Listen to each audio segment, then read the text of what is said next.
I like something that's lightweight and not too bulky. This one happens to be made by Ryobi.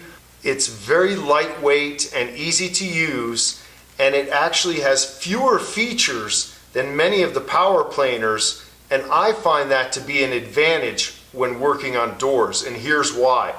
Some of the higher end models have these big housings here, because these housings cover the belt that drives the motor, which decreases the maneuverability.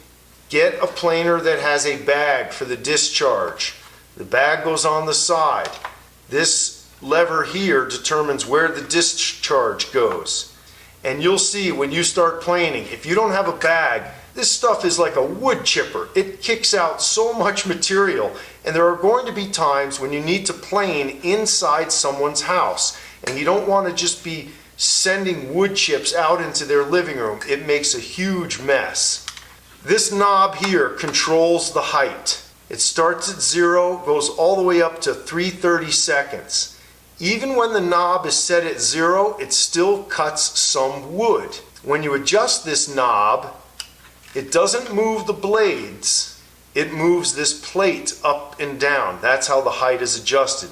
Here are the blades. There are 2 blades. They screw in right here. Here's one. I flip it around. Here's the other blade. So this blade rotates like that and cuts the wood. And then this plate goes up and down to adjust the depth of the cut. It's important to note that all planers have some sort of knob on the front like this that controls the depth of the cut. They could be labeled 0, 1/64, 1/32, 1/8, etc. Here's all you need to know. When it goes towards 0, it cuts very little wood. When it goes away from 0, it cuts more wood. You rarely want to make deep cuts on doors because it's simply too rough. And the actual measurements are not completely accurate because the depth of your cut changes every time you use it. Blades get worn out, they get loose, they get out of adjustment. So just know, towards 0, light cut, away from 0, heavy cut.